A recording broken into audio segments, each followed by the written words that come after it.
بسم اللہ الرحمن الرحیم اب غیر اللہ، اب آگے جی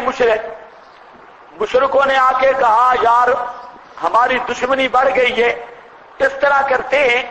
کہ کوئی ثالث مقرر کر لے۔ او بزرگوں کیا کریں؟ ثالث، آپ کے ساتھ بھی یہ واقعہ پیش آئے گا، ثالث مقرر کر لے، وہ ثالث فیصلہ کرے کہ کون حق پہ ہے اور کون باطل پہ، اور ہماری صلح بھی ہو جائے، ثالث مقرر کر لیں۔ اور ثالث کے لیے انہوں نے نام بھی دیے کہ یہودیوں کا کوئی عالم یا نصارہ کا کوئی پیر، اس کو ثالث بنا لیتے ہیں، تو وہ ثالث فیصلہ کرے گا۔ اللہ نے فرمایا میرے پیغمبر ان کو کہہ دے آپا غیر اللہ اب تاغی، آیت سمجھنی ہے، کیا اللہ کے سوا میں طلب کروں حکمن، ثالث اور حکم، وَهُوَ الَّذِي أَنزَلَ إِلَيْكُمُ الْكِتَابَ، حالانکہ اس اللہ نے نازل کی الیکم، طرف تمہارے، الکتاب، کتاب، مفصلہ پوری تفصیل کی ہوئی، مفصلہ پوری تفصیل کی ہوئی۔ کیا مطلب؟ فرمایا میرے پیغمبر ان کو بتا دے کہ قرآن کے ہوتے ہوئے اور کس کو میں ثالث چنوں؟ ادھر قرآن موجود ہے، اللہ نے قرآن اتارا، اور جب قرآن موجود ہے تو قرآن کی موجودگی میں مجھے کہتے ہیں ثالث، قرآن سے بڑا ثالث کوئی نہیں ہو سکتا۔ کہ اللہ نے کتاب اتاری، یہ قرآن سمجھ نہیں آتا، فرمایا مفصلہ، سمجھ کیوں نہیں آتا؟ مفصلہ یہ کھولی ہوئی کتاب ہے، کھلی ہوئی کتاب، فصلت آیاتہ۔ آپ میری بات سمجھ رہے ہیں یا نہیں؟ ہاں تو پھر بولو نا بزرگو، آفا غیر اللہ، یہ ایتے اگر آپ کے ذہن میں اللہ کرے اتر جائے نا، کوئی شیطان آپ کو گمراہ نہیں کر سکتا، قطعاً بھی۔ آج بھی آتا ہے، کئی ہمارے ساتھ ہوا، کہتے ہیں جی فلاں فلاں بزرگ کو فیصل مان لے، اپنے نظائی مسائل کا اکابر کو فیصل مان لے، اکابر کی کتابوں کو، کبھی کہتے ہیں آؤ جی المحنت پہ فیصلہ کر لیتے ہیں، کبھی آتے ہیں آؤ جی فلانے رسالے پہ فیصلہ ہو جاتا ہے، کبھی کہتے ہیں آؤ جی فلانے بزرگ پہ فیصلہ ہو جاتا ہے۔ تو یہ تو وہ کہے جو قرآن کو نہیں مانتا، یہ تو وہ کہے جو قرآن کو، اور جو قرآن کو مانتا ہے تو قرآن کے ہوتے ہوئے نہ المحنت فیصل بن سکتی ہے اور نہ حسام الحرمین فیصل بن سکتا ہے، قرآن کے ہوتے ہوئے کوئی دوسرا ثالث نہیں۔ دیکھو هو الذی، عادت بھی پتہ چل گئی، قرآن سے بھاگ کر دوسرے ثالث تلاش کرنے والے، هو الذی بعث انزل الیکم الکتاب، جس نے نازل کی تمہاری طرف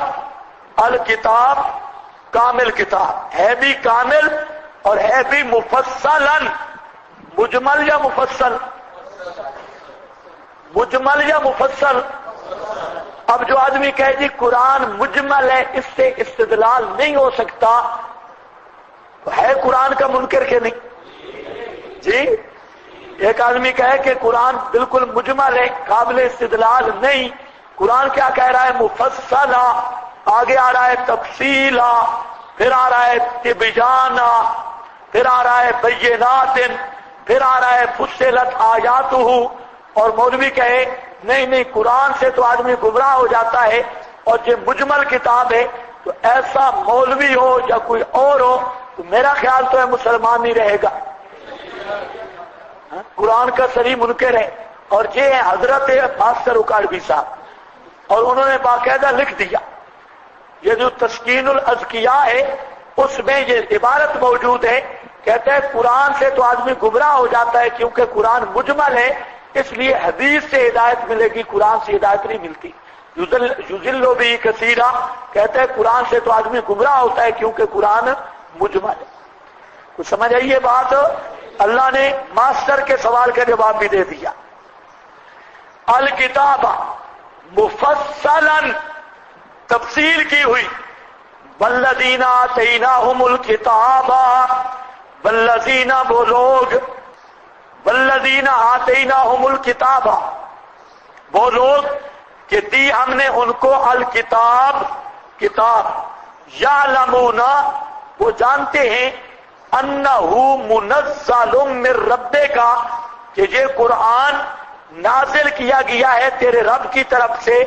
بالحق ساتھ حق کے،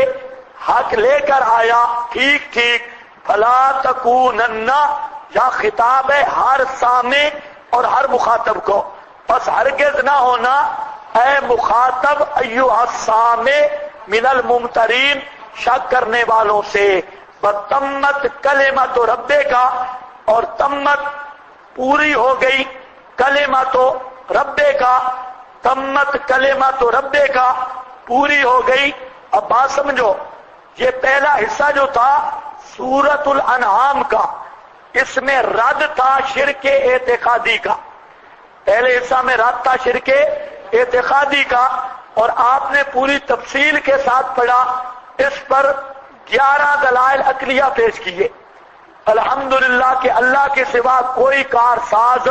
نہیں، پھر اسی پر دلیل بھی پیش کی کہ یہ مسئلہ میرا پیغمبر اپنی طرف سے بیان نہیں کر رہا بلکہ یہ منزل من اللہ مسئلہ ہے، پھر اسی پر حضرت ابراہیم سے دلیل نقلی تفصیلی پیش کی کہ یہ مسئلہ آج کا نہیں، یہ مسئلہ بڑا پرانا ہے، حضرت ابراہیم نے بھی یہی مسئلہ بیان کیا تھا، اور اسی طرح ایک تھوڑا اشارہ کیا دلیل نقلی کی طرف اہل کتاب سے کہ وہ بھی اس مسئلے کو جانتے ہیں کہ یہ مسئلہ حق ہے، تورات میں بھی ہے اور پہلی کتابوں میں بھی ہے۔ اب چلتے چلتے مشرکین کے نہ ماننے کی قرآن نے وجوہات بیان کر دی کہ یہ مانتے کیوں نہیں، فلاں فلاں وجہ ہے، اور اصل وجہ جو یہاں آ کر بیان کی کذالک جعلنا لکل نبی، یہ وجوہات انکار یہ بیان کرنے کے بعد اب قرآن جا رہا ہے اس مضمون کو سمیٹنے، اور اس لیے آخری آیتیں ذرا سمجھو لگتی کیسے ہیں۔ قرآن ایک بات کر کے اب اس کا اختتام کر رہا ہے، اور پھر سورت کا دوسرا حصہ جب شروع ہوگا اس سے نیا مضمون ہوگا، تو قرآن کے ان آیات کے تیور بتلا رہے ہیں، یہ مسئلہ اب ختم ہونے والا ہے۔ فرماتے ہیں تمت کلمۃ ربک، ہمارے حضرت مانا کرتے ہیں تمت کلمۃ ربک، پورا ہو گیا بالدلائل، بالدلائل الثلاثہ، تینوں دلائل پیش ہو چکے، عقلی بھی، وحی بھی، نقلی بھی، تمت یہ بات پوری ہو گئی۔ کیا مطلب پوری ہونے کی؟ تینوں قسم کے دلائل پیش کر دیے گئے، کلمات دعوی توحید پر، نفی شرک اعتقادی پر، کلمہ سے مراد یہی دعوی توحید ہے، دعوی توحید پر، تیرے رب کے دعوی توحید پر، صدقاً عدل سچائی کے، وعدلا اور عدل انصاف کے، ہے بھی سچا اور ہے بھی انصاف پہ مبنی، یہ مسئلہ پورا ہو گیا۔ نفی شرک اعتقادی، تمت کلمۃ ربک، کچھ سمجھ گئے یا نہیں سمجھ گئے؟ لا مبدل لکلماتہ، اللہ کے اس دعوے توحید کو کوئی بدل نہیں سکتا، یا کلمات سے مراد بھی دعویٰ، اس دعوے کو لا مبدل، ساری دنیا کے ملوانے اکٹھے ہو اس مسئلے کو بدل نہیں سکتے کہ کارساز صرف اللہ ہے، اللہ کی کارسازی میں کوئی شریک نہیں، کوئی نہیں بدلنے والا اللہ کے کلمات کو۔ کیوں علت بیان کی، کیوں نہیں بدل سکتے؟ اس لیے کہ اللہ کے سوا کوئی سن بھی نہیں سکتا، جان بھی نہیں سکتا، تو کارساز بھی نہیں بن سکتا۔ یہ آگے دیکھو، هو السمیع، پھر اثر ہے، یہ علت بیان کی، پھر کہہ رہا ہوں اس آخری آیتوں کو لگاؤ، یہ آخری آیتیں نہ لگی تو اس طرح سمجھو سورت پڑھی کوئی نہیں ہے۔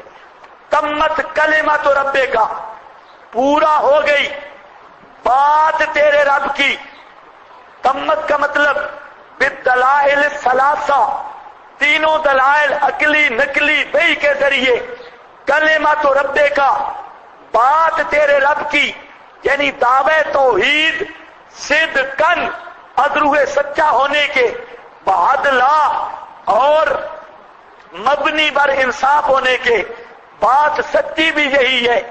مبنی بر انصاف بھی یہی ہے کہ اللہ کے ساتھ کوئی کارساز نہیں، لا مبدل لکلمات ہی، اللہ کے اس دعوے کو توڑ بھی کوئی نہیں سکتا۔ الحمدللہ